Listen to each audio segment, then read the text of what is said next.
नमस्ते दोस्तों।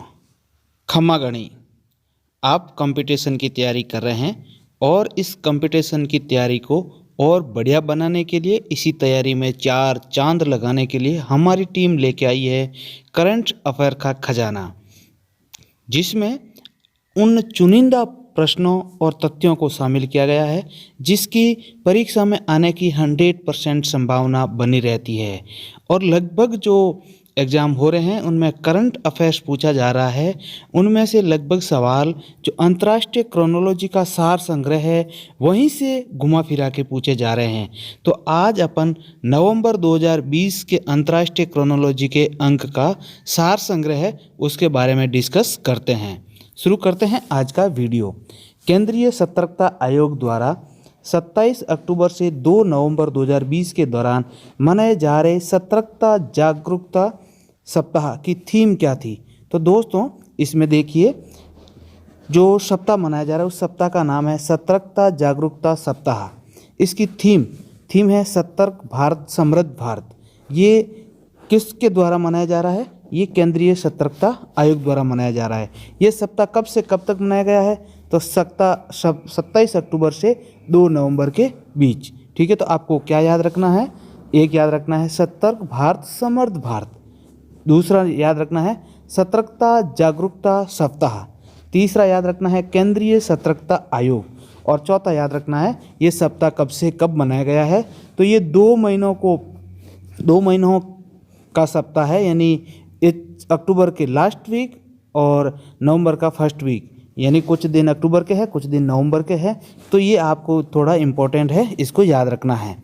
नेक्स्ट है अपना 25 अक्टूबर 2020 को पुर्तगाल के अल्गार्वे इंटरनेशनल सर्किट में आयोजित 2020 पुर्तगाली ग्रैंड प्रिक्स का खिताब किसने जीता है? तो आपको याद रखना है लुइस हैमिल्टन। ये लुइस हैमिल्टन है, ये मर्सिडीज ग्रेट ब्रिटेन की कंपनी है, उसके खिलाड़ी हैं।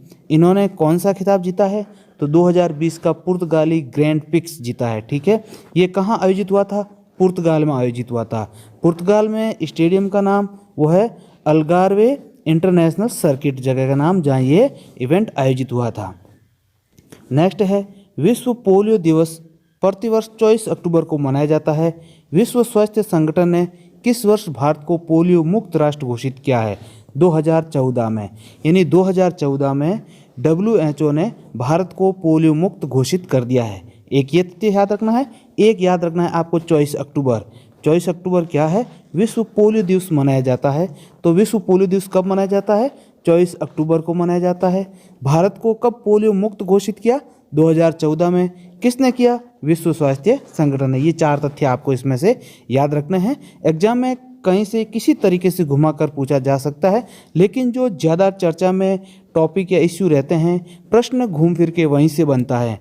अपन करंट अफेयर्स पढ़ते समय इधर उधर का सारा मैटर पढ़ते हैं, लेकिन जो ज़्यादा चर्चा में रहता है या प्रसिद्ध है वहीं से प्रश्न वहीं से बनते हैं।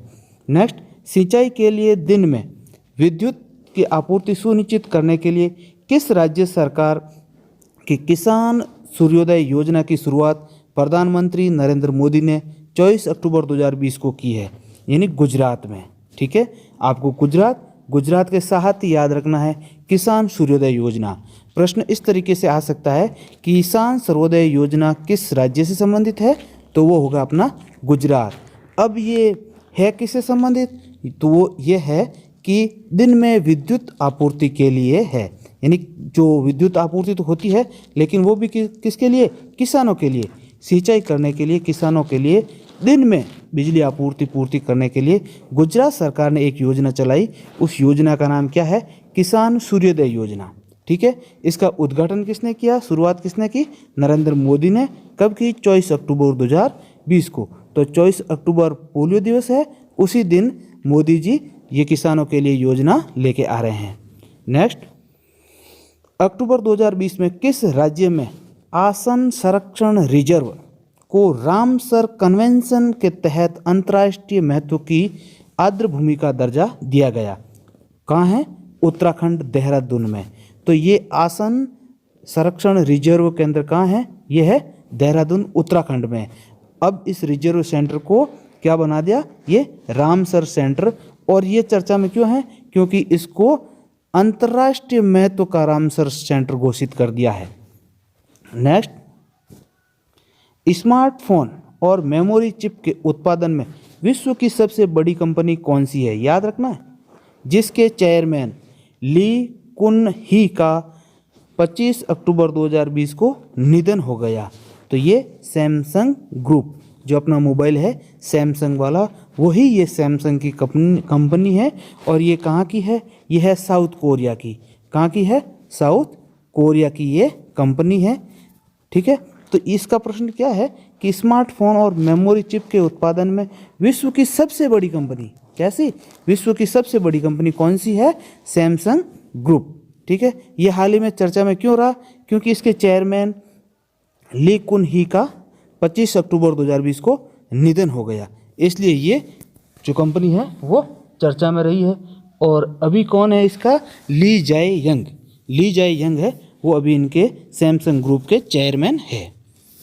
नेक्स्ट, भारतीय वायुसेना की पहली महिला अधिकारी विंग कमांडर, यानी अभी सेवानिवृत्त हो चुकी है, जिनका निधन 96 वर्ष की आयु में 18 अक्टूबर 2020 को निधन हो गया। तो इनका नाम है विजयलक्ष्मी रमानन। तो इसमें से क्या, एक तो विजयलक्ष्मी रमानन और एक विंग कमांडर है। ठीक है, कैसी, महिला विंग कमांडर वायुसेना की, ये याद रखना है।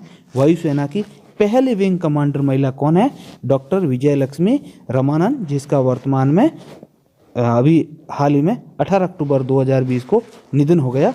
उसकी एज कितनी थी, 96 वर्ष। तो ये आपको ज़्यादा नहीं, इसमें विजयलक्ष्मी रमानन वायुसेना की पहली महिला विंग कमांडर थी, ये आपको याद रखना है। नेक्स्ट, 22 अक्टूबर 2020 को भारतीय सेना प्रमुख जनरल MS नरवणे द्वारा स्वदेशी तकनीकी से निर्मित किस पनडुब्बी रोधी युद्धपोत को भारतीय नौसेना में शामिल किया है, तो वो है INS कवरत्ती। ये INS कवरत्ती ये पनडुब्बी रोधी युद्धपोत है। ठीक है, इसको हाल ही में नौसेना में शामिल किया। कब किया है, 22 अक्टूबर 2020 को। और ये शामिल किसने किया, ये सेना प्रमुख कौन है वर्तमान में, जनरल MS नरवणे, ये याद रखना आपको, MS नरवणे। ठीक है, इन्होंने इस शामिल युद्धपोत को शामिल किया। युद्धपोत का नाम क्या है, INS कवरत्ती। नेक्स्ट, केंद्र सरकार द्वारा प्रस्तावित सेंट्रल विस्टा पुनर्विकास योजना के तहत नई दिल्ली स्थित किन 2 संस्थानों को दूसरे स्थानों पर स्थानांतरित किया गया है। तो देखिए, केंद्र सरकार ने एक योजना बनाई है, उस योजना का नाम क्या है, सेंट्रल विस्टा पुनर्विकास योजना। ठीक है, यह कहाँ, दिल्ली में। ठीक है, दिल्ली में इस परियोजना को स्थापित करने के लिए यहाँ से ऑलरेडी चल रहे पहले 2 केंद्रों को दूसरे स्थान पर स्थानांतरित किया है, शिफ्ट किया है। एक इंदिरा गांधी राष्ट्रीय कला केंद्र, दूसरा राष्ट्रीय संग्रहालय। इन दोनों को यहाँ से हटा के दूसरी जगह शिफ्ट किया जाएगा और इनकी जगह इंदिरा गांधी राष्ट्रीय कला केंद्र और राष्ट्रीय संग्रहालय की जगह अब क्या होगा, सेंट्रल विस्टा पुनर्विकास योजना परियोजना को यहाँ स्थापित किया जाएगा। नेक्स्ट, IISF विज्ञान एवं प्रौद्योगिकी से संबंधित मंत्रालय एवं भारत सरकार के विभागों तथा विज्ञान भारती द्वारा संयुक्त रूप से आयोजित वार्षिक कार्यक्रम भारत अंतर्राष्ट्रीय विज्ञान महोत्सव का कौन सा संस्करण 22 से 25 दिसंबर को वर्चुअल माध्यम से आयोजित किया गया, ये था 6वां। वर्चुअल माध्यम का है, ऑनलाइन प्लेटफॉर्म के माध्यम से ऑनलाइन मीटिंग होती है, वैसे ही ये महोत्सव मनाया गया ऑनलाइन। ये कौन सा था, 6वां था। ये किससे संबंधित है, विज्ञान से संबंधित है। अब एक शब्द आया है IISF, इसका नाम पूरा क्या है, इंडिया इंटरनेशनल साइंस फेस्टिवल। ठीक है, तो ये एक है इंडियन इंटरनेशनल साइंस फेस्टिवल और बाकी वाले विज्ञान से संबंधित मंत्रालय है। इन्होंने मिलके एक महोत्सव मनाया, ये हर साल मनाते हैं।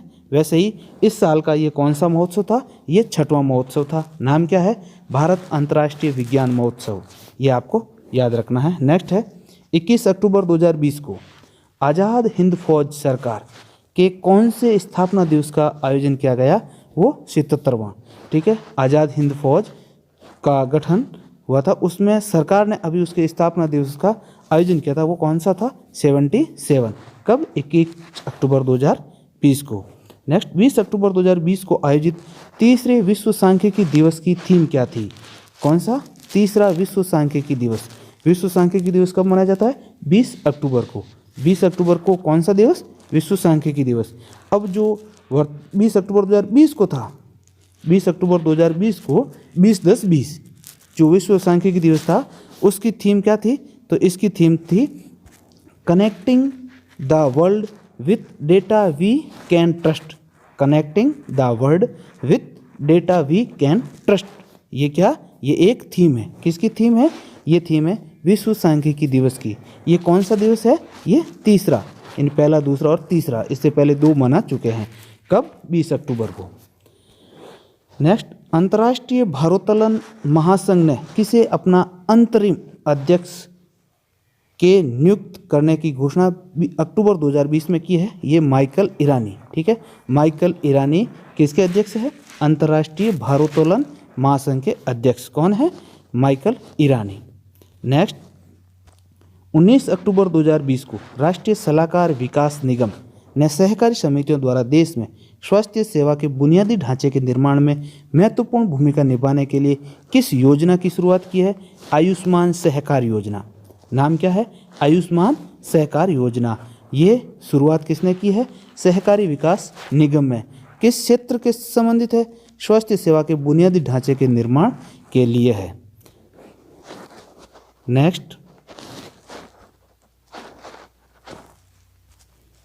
15 अक्टूबर 2020 को केंद्रीय शिक्षा मंत्रालय ने पूर्व राष्ट्रपति एवं वैज्ञानिक डॉक्टर APJ अब्दुल कलाम की 89वीं जयंती पर आविष्कारों के पेटेंट के प्रति जागरूकता हेतु बौद्धिक संपदा साक्षरता एवं जागरूकता शिक्षा अभियान के लिए कौन से कार्यक्रम शुरू किया है? उस कार्यक्रम का नाम क्या है? कपिला कलाम कार्यक्रम। बहुत इंपॉर्टेंट है, मोस्ट इंपॉर्टेंट है। नाम क्या है? कपिला कलाम कार्यक्रम। ठीक है, ये किस मंत्रालय ने शुरू किया है? तो ये केंद्रीय शिक्षा मंत्रालय ने शुरू किया, ये याद रखना है। और किससे संबंधित है? ये आविष्कार के पेटेंट के प्रति जागरूकता के लिए बौद्धिक संपदा साक्षरता और जागरूकता शिक्षा अभियान के लिए ये कार्यक्रम शुरू किया है। कब किया है? 15 अक्टूबर 2020 को। ठीक है, ये कौन सा था? 15 अक्टूबर को APJ अब्दुल कलाम का जन्मदिन है और इनकी 89वीं जयंती पर यह कार्यक्रम शुरू किया गया है। नाम क्या है कार्यक्रम का? कपिला कलाम कार्यक्रम।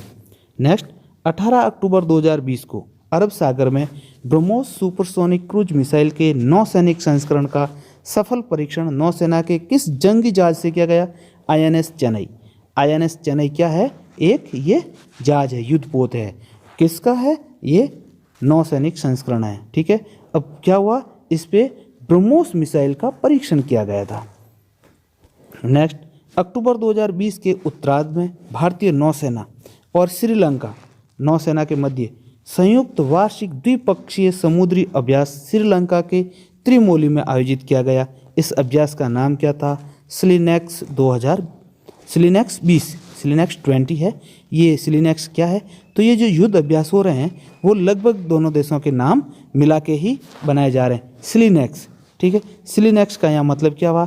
S और L इनका नाम हुआ श्रीलंका, I का मतलब इंडिया, N का मतलब नोवल और EX का मतलब है एक्सरसाइज। ठीक है, तो ये नाम से NEX इस पूरे का नाम क्या हुआ? Novel exercise. ठीक है, जो आगे 3 नाम है ये देशों के नाम है। SL का मतलब श्रीलंका और I का मतलब इंडिया हो गया। ठीक है, तो स्लिनेक्स आते ही आपको समझना है NEX का तो मतलब हो गया नोवल एक्सरसाइज और ये 3 अक्षर है, ये देश का नाम है SL श्रीलंका और इंडिया। ठीक है, जो अभी अक्टूबर 2020 में हुआ वो कौन सा था? स्लिनेक्स 20। ठीक है, स्लिनेक्स 20 ये नौसेना से संबंधित है। किससे संबंधित है? नौसेना के संबंधित। और ये द्विपक्षीय समुद्री अभ्यास है। जो 2020 का समुद्री अभ्यास है वो कहाँ हुआ था? ये हुआ था श्रीलंका में। श्रीलंका का कौन सा है? वो त्रिमोली में। अब आपको याद क्या रखना है इसमें? त्रिमोली याद रखना है, श्रीलंका याद रखना है, स्लिनेक्स 2020 याद रखना है और ये कौन सा क्षेत्र है इनका? नौसेना से संबंधित। नेक्स्ट है, हाल ही में दिवंगत हुए क्रिकेटर जॉन रिचर्ड रीड का संबंध किस देश से है? न्यूजीलैंड से। ठीक है, हाल ही में ये जॉन रिचर्ड किस क्षेत्र से संबंधित है? ये क्रिकेटर से है, ठीक है, क्रिकेटर है, किस देश के हैं? न्यूजीलैंड के हैं। और जॉन रिचर्ड रीड आपको याद रखना है। वह सिख योद्धा जिनकी 350वीं जयंती 16 अक्टूबर 2020 को मनाई गई, उस सिख योद्धा का नाम क्या है? बाबा बंदा सिंह बहादुर। ये मोस्ट इम्पॉर्टेंट है, बाबा बंदा सिंह बहादुर। इसके बारे में आप और सर्च कर लेना क्या क्या टॉपिक इश्यूज है जो परीक्षा की दृष्टि से महत्वपूर्ण है, और मैं आपके लिए इस संबंधित वीडियो बना दूंगा। तो इनकी कौन सी जयंती थी? 350वीं जयंती कब मनाई गई थी? 16 अक्टूबर 2020 को। सर्वोच्च न्यायालय ने किसानों द्वारा पराली जलाने की घटनाओं की निगरानी और रोकथाम के लिए सर्वोच्च न्यायालय ने किस पूर्व न्यायाधीश की एक सदस्यीय समिति का गठन किया है? मदन बी लोकुर। ये भी महत्वपूर्ण है, ठीक है। सर्वोच्च न्यायालय ने एक कमेटी गठित की है, किस लिए की है? कि किसान जो पराली जलाते हैं उनकी घटनाओं पर निगरानी रखने के लिए। यानी किसानों की जो फसलों का कचरा होता है उनको जलाया जाता है, जलाने से धुआं उत्पन्न होता है और वो पर्यावरण को प्रदूषित करता है। तो इन घटनाओं की निगरानी रखने के लिए और रोकथाम लागू करने के लिए सर्वोच्च न्यायालय ने एक सदस्यीय समिति का गठन किया। उन समिति के अध्यक्ष कौन थे? वो थे मदन बी लोकुर। मदन बी लोकुर है ये पराली जलाने से संबंधित घटनाओं की निगरानी और रोकथाम के लिए कमेटी के सदस्य अध्यक्ष है। वैश्विक स्तर पर अंतर्राष्ट्रीय गरीबी उन्मूलन दिवस कब मनाया जाता है? वो 17 अक्टूबर। क्या? अंतर्राष्ट्रीय गरीबी उन्मूलन दिवस कब मनाया जाता है? 17 अक्टूबर। सूरोनवे जिनबेकोव किस देश के राष्ट्रपति थे जिन्होंने देश में भारी विरोध के चलते हाल ही में अपने पद से इस्तीफा दे दिया? किर्गिस्तान के। किर्गिस्तान और सूरोनवे जिनबेकोव, ये याद रखना है, इन्होंने अपना इस्तीफा दिया। क्यों दिया? क्योंकि देश में इनके विरोध में भारी विरोध प्रदर्शन चल रहा था। ये मोस्ट इम्पॉर्टेंट क्वेश्चन बन सकता है। राष्ट्रीय कामधेनु आयोग ने इस वर्ष दीपावली महोत्सव के दौरान गाय के गोबर और पंचगव्य उत्पादों के व्यापक उपयोग को बढ़ावा देने के लिए किस अभियान की शुरुआत की थी? कामधेनु दीपावली अभियान। तो इसके सारे आंसर इसी में है। कामधेनु यानी राष्ट्रीय कामधेनु आयोग द्वारा दीपावली यानी दीपावली महोत्सव पर अभियान चलाया गया, कामधेनु दीपावली महोत्सव अभियान। देश के 6 राज्यों में शिक्षा परिणामों में सुधार के लिए strengthening teaching learning and results for states start, ये इंपॉर्टेंट है। स्टार्ट्स का पूरा नाम क्या है? Strengthening teaching learning result for states, ये इसका पूरा नाम है। ये किससे संबंधित है? शिक्षा परिणामों में सुधार लाने के लिए। परियोजना के क्रियान्वयन के लिए $500 मिलियन, कितने? $500 मिलियन की वित्तीय सहायता किस वैश्विक संस्था द्वारा प्रदान की जाएगी? विश्व बैंक। ये भी मोस्ट इम्पॉर्टेंट क्वेश्चन बन सकता है। तो विश्व बैंक हाल ही में भारत को सहायता देगा। भारत के कितने? 6 राज्यों को। कितने? 6 राज्यों को कितनी सहायता देगा? $500 मिलियन, ठीक है। तो आपको याद रखना है विश्व बैंक $500 मिलियन 6 राज्यों को देंगे, ठीक है। किसके लिए? स्टार्स परियोजना के लिए। स्टार्स का पूरा नाम क्या है? Strengthening teaching learning and result for state. 16 अक्टूबर 2020 को प्रधानमंत्री नरेंद्र मोदी ने किस वैश्विक संगठन के 75वें स्थापना दिवस के अवसर पर 75 रुपये के मूल्य का एक स्मारक सिक्का जारी किया है? ये सिक्का स्मारक सिक्का है, यानी अपने प्रचलन में नहीं रहेगा। जैसे 10 रुपये का 5 रुपये का सिक्का चलता है वैसे नहीं, ये एक स्मारक सिक्का जारी किया है, ठीक है। ये किस संगठन के 75 वर्ष पूर्ण होने पर किया है? वो है खाद्य और कृषि संगठन FAO। किस पूर्व विश्व चैंपियन ने डेनमार्क ओपन बैडमिंटन प्रतियोगिता का महिला एकल खिताब कैरोलिना मारिन को हराकर 18 अक्टूबर 2020 को जीता? यह है नोजोमी ओकुहारा। ये जापान की खिलाड़ी है और इसने महिला का एकल खिताब जीता है।